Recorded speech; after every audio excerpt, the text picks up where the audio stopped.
right, so we're now getting into exponential functions. So pretty much what we really just want to understand right now is what does an exponential function look like? How do I know when it's increasing or decreasing, etc.? So let's start by graphing the function 2 to the x on the window from -2 to 2. Okay, so I'm going to type in y equals 2 to the x. Okay, and let's take a look at our table. So we're plugging in the values from -2 to 2. So -2 we plug in, we get 0.25.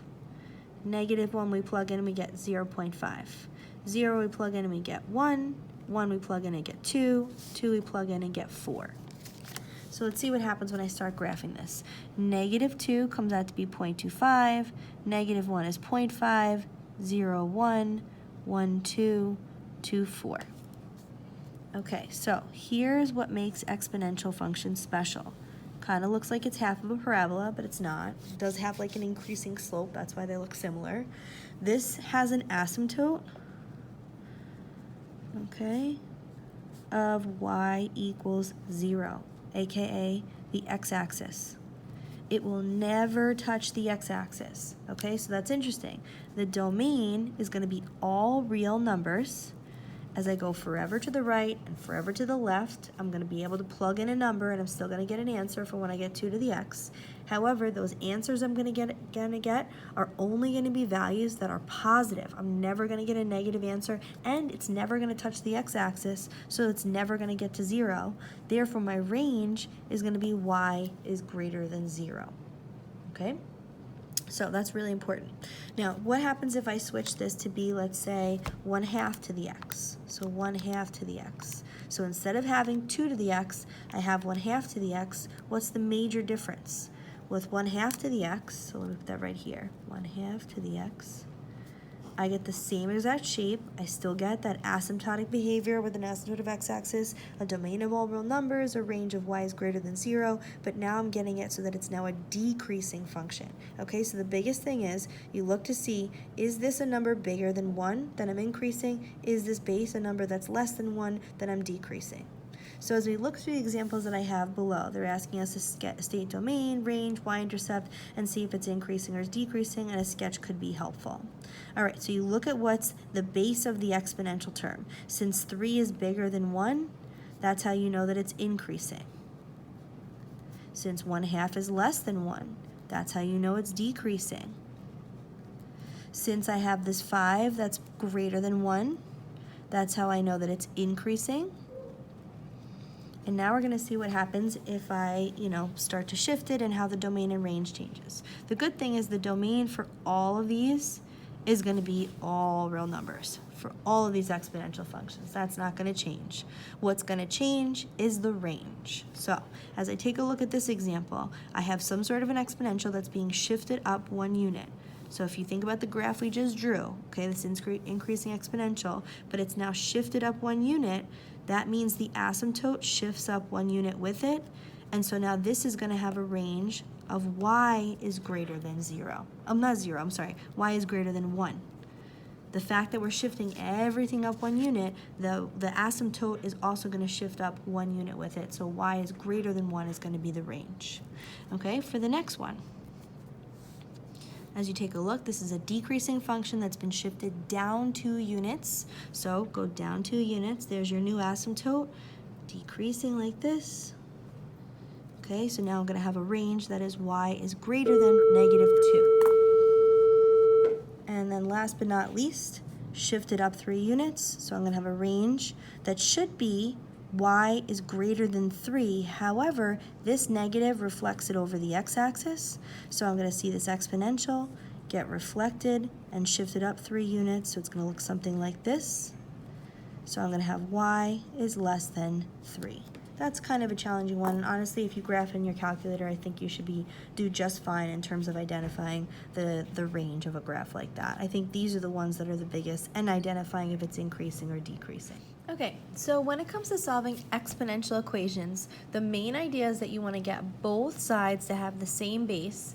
That way you can drop the bases and set the powers equal. So for example, if you take a look at number 1, the fact that I have 5 to the -2x equals 5 to the 4th. The fact that both sides are a single term with the same base, I can drop the bases, so drop those 5s, set the powers equal, And now all I have to do is just solve for x. So I divide both sides by -2, and this gives me x equals -2. Okay, thankfully exponential functions have domains of all real numbers, so pretty much you can almost guarantee that your answer is going to work unless somehow the equation that you're provided with is a no solution equation. Take a look at number 2. Sometimes you might have to rewrite one of your terms to get the same base, but you might just be rewriting things in terms of, a negative exponent or to be the second power or something like that. So I have 6 to the 3n minus 3, and I have 1 over 6. 1 over 6 is really 1 over 6 to the 1. If I bring that 6 to the 1 to the top of that fraction bar, this leaves me with 6 to the 3n minus 3 on the left equals 6 to the -1. Okay, so that's the same way of writing 1/6, but in a base with an exponent form. Now I have the same base on both sides. I can drop the bases and set the powers equal. And then it's just pretty much a straightforward linear equation to finish solving. So I plus 3 to both sides. This gives me 3n equals 2. As I divide both sides by 3, this gives me n equals 2/3.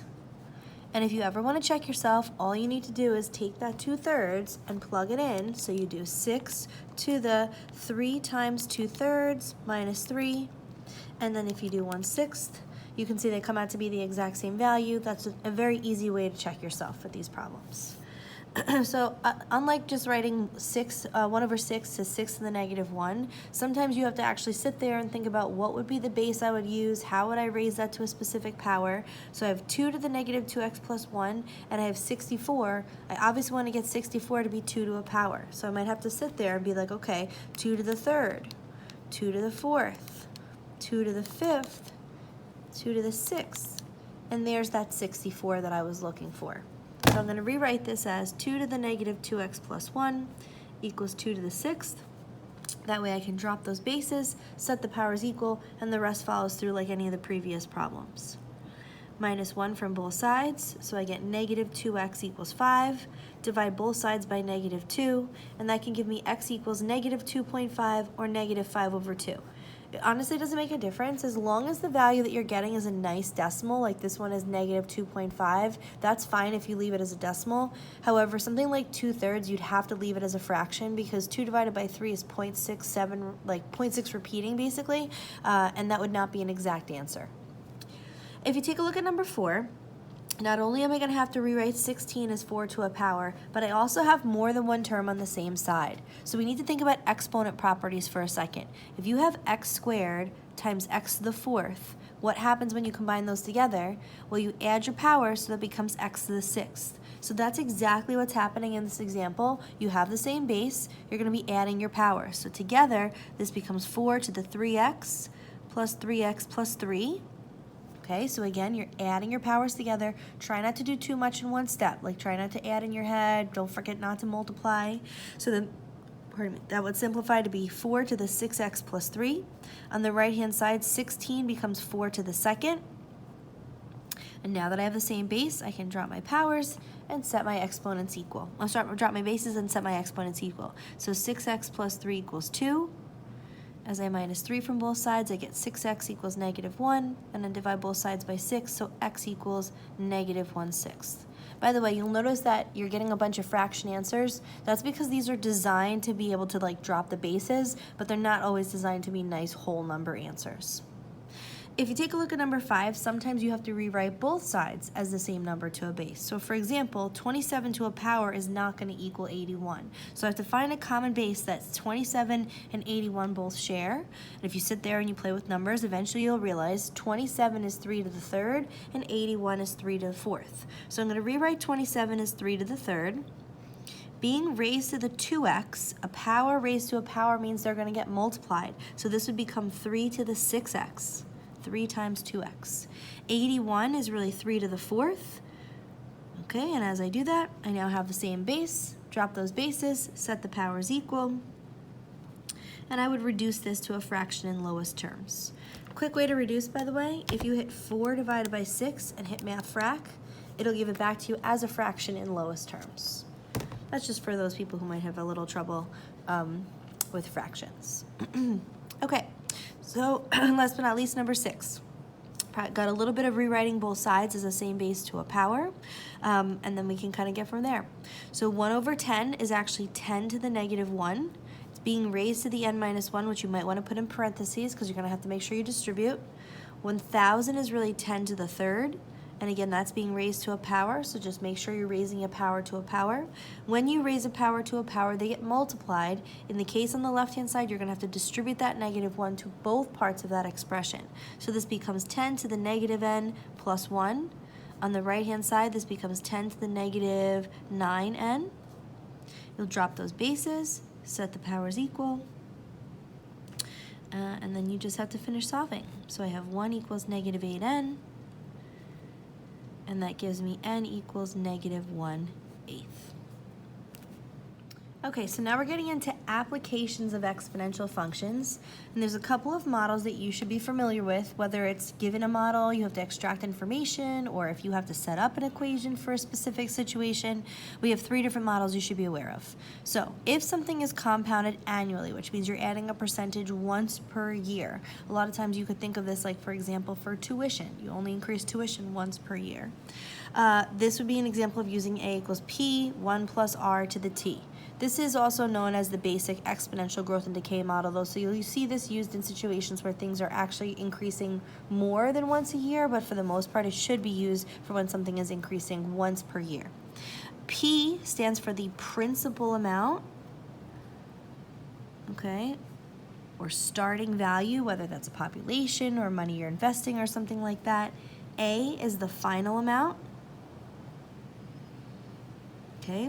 R is your rate of change as a decimal. That's really important that you make it a decimal, especially if you get something like 3.5%. 3.5 isn't your decimal number, it's 0.035 when you move that decimal back 2 places. If it is an increasing value, it'll be a positive rate. If it's a decreasing value, it'll be a negative rate. So we'll see that when we get to some of our examples a little bit later. And then finally, T is the time, most of the time in years. That's how it's going to be for most of the examples that I'll give you. So we're taking the principal amount, 1 plus the rate, raised to the number of years, and getting the final amount. If something is compounded multiple times per year, so meaning I'm adding interest a couple of times per year, what you're going to be doing, and most of the time I would say this is going to be used probably for a monthly model like I have here. You still have your starting value, you're still doing 1 plus. The only difference now is because let's say it's monthly, you're going to take the rate of change for the year and you're going to divide that, let's say, into 12 parts. So that way each month you're getting a portion of that rate increase. And then the exponent has to be representing how many times over the course of, let's say, a loan or a number or period of time that you've increased by or decreased by that percentage. So that's why you're multiplying, let's say, monthly times 5 years or something like that. Okay, continuously. This means that you're constantly adding or constantly subtracting by a percentage, like basically all the time. This is really best the situation used for like population and things like that. So P is my starting value, A is my final value, R is my rate as a decimal, again, positive or negative based on if I'm increasing or decreasing, and T is my time in years. So you should make sure you memorize these because these are not things that are provided to you on a reference table. So it says, suppose that you invest $1,000 for 5 years at 2.3%. How much money would you have if it is compounded annually, quarterly, monthly, continuously? So using each one of these models. Okay, our principal amount, okay, our starting value is $1,000. T is 5 years. Okay, the rate of change is increasing because you're investing, so you're adding money. But again, 2.3 is not your rate as a decimal. You have to move the decimal back 1, 2 places, so 0.023. And again, it's positive because of the fact that you're adding money. If it was decreasing, it would be negative 0.023. So annually, A equals P, 1 plus R to the T. So that would be 1,000 times 1 plus 0.023 to the 5th. Okay, and then we'll come back and we'll calculate. Well, actually, I'll do it right now. So I'd have 1,000, 1 plus 0.023 raised to the 5th comes out to be 1120.41. You should probably round this in terms of money. Watch out for questions where they ask you not just how much money do you have at the end of the 5 years, but how much money have you earned in interest. So if that were the case, you'd minus 1120 minus 1,000, and that would tell you that you've added $120 in interest over those 5 years. Okay, quarterly. So quarterly is going to be that second model that we have up here. P 1 plus R over N to the NT. So I'm starting with $1,000 still. 1 plus my 0.023, my rate of change as a decimal, is now being divided into 4 parts. And over the course of those 5 years, I'm increasing value 20 times, so that's why my exponent has to be 20. Okay, so 5 years, 4 times per year, 20 is my exponent. I would definitely use alpha y equals if you can in your calculator to make sure you're typing this in properly. So 1,000, 1 plus alpha y equals, we'll make that a fraction, 0.023 divided by 4, make sure you close parentheses, and it's raised to the 20th. So 1121.50. So what you could see so far is that if I increase quarterly instead of annually, I'm gaining a little bit more money than I did in the previous example. So now monthly. So it's still P 1 plus R over N to the NT, only this time N equals 12. So I have 1,000, 1 plus 0.023 divided by 12 to the 12 times 5. Over the course of those 5 years, 60 times you're going to be adding money. So I have 1,000, 1 plus alpha y equals 0.023 divided by 12 raised to the 5 times 12. So that's 1121.75. So again, you can see by compounding money more often, I'm going to add a little more money. It all depends on what the percentage is and how much money I've invested, but you can see it's clearly better if you have the option of compounding more often. Finally, continuously, PE to the RT, make sure you memorize that. You're still talking about a principal of 1,000. E is just a number in your calculator. I'll point that out when we actually get to calculating it. R is 0.023. Notice this time I am not adding it to 1. It's just 0.023 multiplied by 5 for 5 years. So in your calculator, 1,000, its second ln will give you e to a power, 0.023 times 5, and that comes out to be 1121.87. So as you can see from this example, the best option you have is compounded continuously. So this is a short period of time, this is a small amount of money and not a great percentage, but if you had a good percent over a long period of time and you were investing a lot of money, continuously would be your best option if you had that chance. Okay, so number 2 says a population is modeled by the equation 3280, 1.025 to the t, where t is years since 1980. Describe the meaning of 3280 and 1.025 in the context of this question. Okay, so 3280 is the starting population. Okay, did they tell us what year? In the year 1980. In the year 1980. Okay, so that's your initial amount for your population. And like I said, population is probably best modeled by continuously, but it's just a basic exponential growth and decay model just to practice. Okay, 1.025, the fact that this is bigger than 1, okay, this is, by the way, known as the growth factor. Okay, so the fact that the growth factor is bigger than 1 means this is exponential growth. Okay, if you were asked specifically, like, what's the rate of change as a percent, this is what would be equivalent in that previous model we had talked about to 1 plus r. So I would set 1.025 equal to 1 plus r, as I minus 1 from both sides, 0.025 is equal to r, and that means that this is a 2.5% increase each year in the population. Okay, so initial value, growth factor, okay, so don't think of it as rate, think of it as growth factor. To get the rate, you set the growth factor equal to 1 plus r. Even if you think of it's decreasing, it'll just come out to give you a negative rate, and that's how you'll know that it's decay. So finally, number 3, state if each equation represents exponential growth or decay, and state the rate of change as a percent. Okay, so it really does not make a difference what's in the front. What's going to matter is the r value. Is it a positive r? Is it a negative r? Or look at the growth factor. So in this case, because this is one of our basic models, like the previous example, the fact that my growth factor is 0.985, which is less than 1, tells you this is exponential decay. Okay. Now, an additional way of knowing this is exponential decay is to take that growth factor, 0.985, and set it equal to 1 plus r. When I minus 1 from both sides, do 0.985 minus 1 comes out to be negative 0.015 equals r. So the fact that the rate is less than 0 also means exponential decay. And if you were asked by what rate is it decaying, move your decimal 2 places over, 1.5%. Okay, take a look at the second example. Notice this is one of our second models right here, that multiple times model. So the rate is the number on top of the n. Positive or negative will tell you increasing or decreasing rate of decay, and the n value is going to tell you how many times per year. So with this second example, this means 0.06 is our rate of change. That's telling you this is exponential growth because it's positive. By 6% per year. And this is an example that is compounded monthly because of that 12 that's in the bottom here. Okay?